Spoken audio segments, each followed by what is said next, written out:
Bonjour Éric Déautrebente, je rappelle que vous êtes fondateur et président du comité de surveillance de Tiepolo, société de gestion de portefeuille indépendante et non intermédiaire pour clients privés ou sociétés familiales.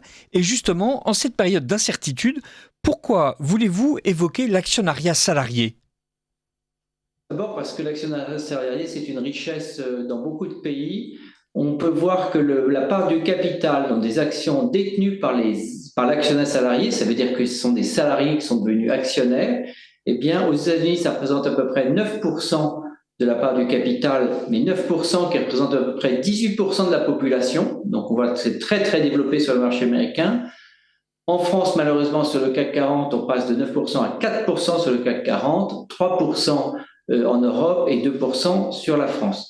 C'est-à-dire que l'actionnariat salarié, c'est une vision de long terme qui a été mise en place dans beaucoup d'entreprises familiales, mais aussi des entreprises sur le long terme. Et donc, on peut aussi s'apercevoir que dans les sociétés, le top 10 des sociétés qui sont avec un actionnariat salarié développé, il y a par exemple Eiffage, 23%, Bouygues, donc on a l'impression que les sociétés de la construction sont très privilégiées, puis après on passe à 11% chez TF1, mais qui est aussi une filiale de Bouygues, 10% sur Vinci, 10% sur la Société Générale, 9% pour Capgemini, 9% de Saint-Gobain, et puis après on tombe même sur Essilor, qui est une super star sur longue période.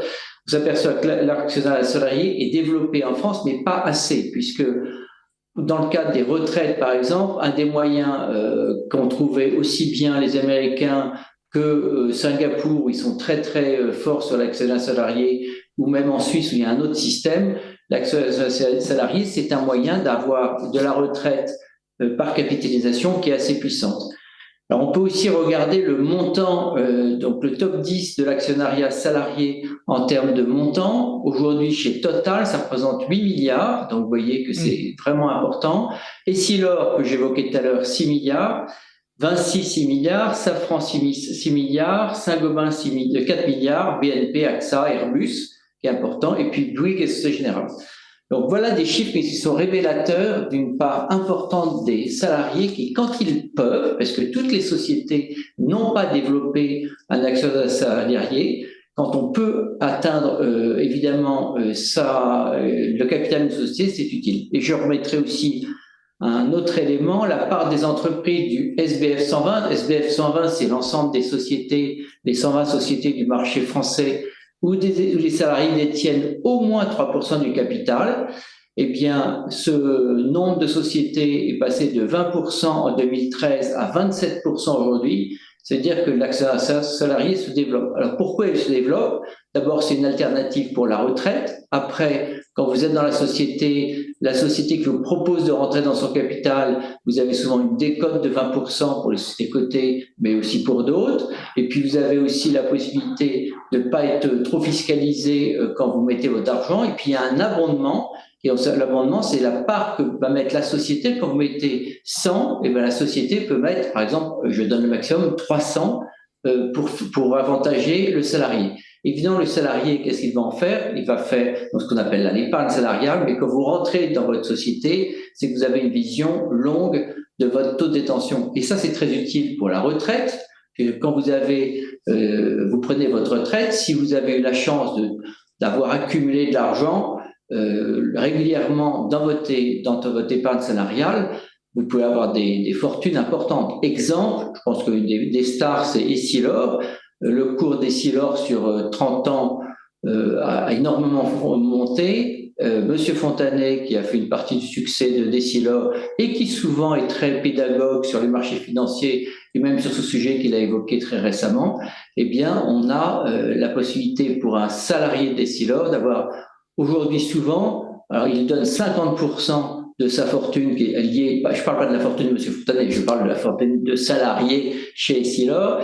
50%, ça représenterait la part des titres Essilor pour un salarié d'Essilor. Moi, je connais des gens, c'était 80%. Donc, les anciens et les pionniers d'Essilor, ça a été 80 ou 90% de leur fortune quand la Providence les rappelait. Parfait. À votre avis, donc, si j'ai la chance de faire partie d'une entreprise qui me propose un actionnariat salarié, je dois accepter ?